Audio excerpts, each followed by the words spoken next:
ಮುಖ್ಯಮಂತ್ರಿ ಬಸವರಾಜ ಬೊಮ್ಮಾಯಿಯವರ ನೂತನ ಸಚಿವ ಸಂಪುಟದಲ್ಲಿ ಸೇರ್ಪಡೆಗೊಂಡ ಸಚಿವರಿಗೆ ಇದೀಗ ಖಾತೆಗಳನ್ನು ಹಂಚಿಕೆ ಮಾಡಲಾಗಿದೆ. ಹಣಕಾಸು ಮತ್ತು ಬೆಂಗಳೂರು ನಗರಾಭಿವೃದ್ಧಿ ಖಾತೆಯನ್ನ ತಮ್ಮಲ್ಲೇ ಉಳಿಸಿಕೊಂಡಿರುವ ಮುಖ್ಯಮಂತ್ರಿ ಬಸವರಾಜ ಬೊಮ್ಮಾಯಿ ಸಚಿವ ಸಂಪುಟಕ್ಕೆ ಮೊದಲ ಬಾರಿಗೆ ಸೇರ್ಪಡೆಯಾಗಿರುವ ಕಾರ್ಕಳ ಕ್ಷೇತ್ರ ಶಾಸಕ ಸುನಿಲ್ ಕುಮಾರ್ಗೆ ಪ್ರಬಲವಾದ ಖಾತೆಯನ್ನೇ ನೀಡಲಾಗಿದ್ದು, ಇಂಧನ ಮತ್ತು ಕನ್ನಡ ಮತ್ತು ಸಂಸ್ಕೃತಿ ಖಾತೆ ಸಚಿವನ್ನ ನೀಡಲಾಗಿದೆ. ಎಸ್ ಅಂಗಾರ್ ಅವರಿಗೆ ಮೀನುಗಾರಿಕೆ ಮತ್ತು ಬಂದರು ಇಲಾಖೆ ನೀಡಲಾಗಿದ್ದರೆ ಕೋಟಾ ಶ್ರೀನಿವಾಸ ಪೂಜಾರಿ ಅವರಿಗೆ ಸಮಾಜ ಕಲ್ಯಾಣ ಮತ್ತು ಹಿಂದುಳಿದ ವರ್ಗದ ಇಲಾಖೆ ಮಂತ್ರಿಗಿರಿಯನ್ನ ನೀಡಲಾಗಿದೆ.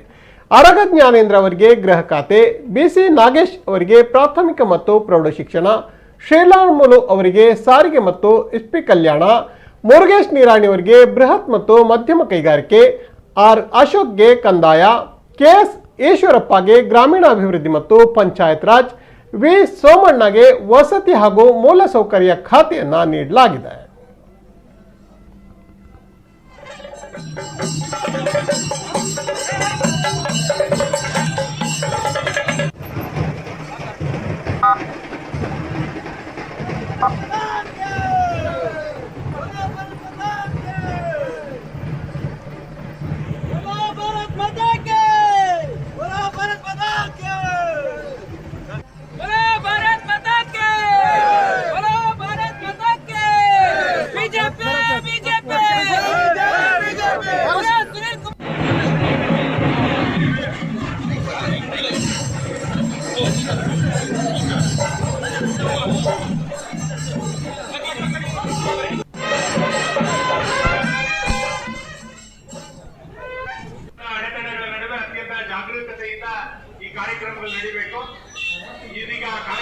ಎಸ್ ಕಾರ್ಕಳ ಕ್ಷೇತ್ರದಿಂದ 3 ಬಾರಿ ಶಾಸಕರಾಗಿ ಆಯ್ಕೆಗೊಂಡಿರುವ ಸುನಿಲ್ ಕುಮಾರ್ಗೆ ಇದೀಗ ಇಂಧನದ ಜೊತೆಗೆ ಕನ್ನಡ ಮತ್ತು ಸಂಸ್ಕೃತಿ ಇಲಾಖೆಯ ಖಾತೆಯನ್ನ ನೀಡಲಾಗಿದೆ. ಈ ಇಲಾಖೆಯಲ್ಲಿ ಬಹಳಷ್ಟು ಜವಾಬ್ದಾರಿಯುತವಾಗಿ ನಿರ್ವಹಿಸುವ ಒಂದು ಚಾಕಚಕ್ಯತೆಯನ್ನು ಅವರು ಪ್ರದರ್ಶಿಸಬೇಕಾಗಿದೆ. ಇದೀಗ ಮೊದಲ ಬಾರಿಗೆ ಅಂದರೆ ಪ್ರಪ್ರಥಮ ಬಾರಿಗೆ ಸಚಿವರಾಗಿ ಆಯ್ಕೆಯಾಗಿರುವಂತಹ ಸುನಿಲ್ ಕುಮಾರ್ ಅವರು ಪ್ರಸ್ತುತ ಕರಾವಳಿಯಲ್ಲಿ ಅಭಿನಂದನಾ ಸಮಾರಂಭಗಳಲ್ಲಿ ಪಾಲ್ಗೊಳ್ತಾ ಇದ್ದಾರೆ.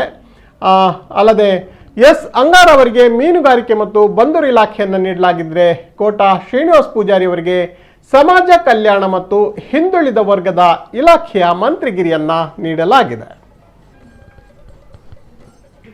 ಎಸ್ ಇದೀಗ ನಮ್ಮ ಜೊತೆ ಬಸವರಾಜ ಬೊಮ್ಮಾಯಿ ಅವರ ಸಚಿವ ಸಂಪುಟದಲ್ಲಿ ಮೊದಲ ಬಾರಿಗೆ ಸೇರ್ಪಡೆಯಾಗಿರುವಂತಹ ಕಾರ್ಕಳ ಕ್ಷೇತ್ರ ಶಾಸಕ ಸುನಿಲ್ ಕುಮಾರ್ ಅವರಿಗೆ ಇಂಧನ ಖಾತೆ ಹಾಗೂ ಕನ್ನಡ ಮತ್ತು ಸಂಸ್ಕೃತಿ ಇಲಾಖೆ ಖಾತೆ ಸಿಕ್ಕಿರುವಂತದ್ದು.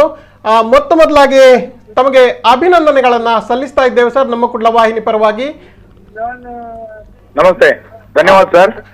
ಇದೀಗ ಈ ಬಗ್ಗೆ ತಮ್ಮ ಮೊದಲ ರಿಯಾಕ್ಷನ್ ಏನಂದ್ರೆ ಪ್ರಬಲವಾದ ಇಂಧನ ಮತ್ತು ಕನ್ನಡ ಮತ್ತು ಸಂಸ್ಕೃತಿ ಖಾತೆ ತಮಗೆ ನೀಡಲಾಗಿರುವಂತದ್ದು. ಹೌದು, ಈ ಬಗ್ಗೆ ಏನ್ ಹೇಳ್ತೀರಿ ಸರ್? ತುಂಬಾ ಖುಷಿ ಇದೆ. ಮುಖ್ಯಮಂತ್ರಿಗಳು ದೊಡ್ಡ ಹೊಣೆಗಾರಿಕೆಯನ್ನ ಕೊಟ್ಟಿದ್ದಾರೆ.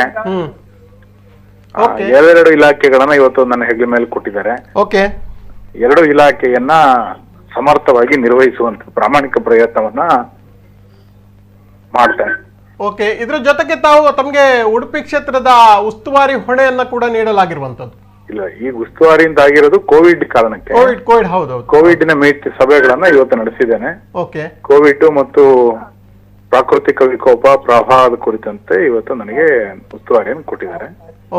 ಆ ಕುರಿತಂತೆ ಉಡುಪಿ ಜಿಲ್ಲೆಯಲ್ಲಿ ಪ್ರವಾಸ ಮಾಡ್ತಾ ಇದ್ದೇನೆ. ಥ್ಯಾಂಕ್ ಯು ಸರ್, ಧನ್ಯವಾದ. ಧನ್ಯವಾದಗಳು ಸರ್, ತಾವು ನಮ್ಮ ಜೊತೆ ಮಾತನಾಡಿದಕ್ಕಾಗಿ.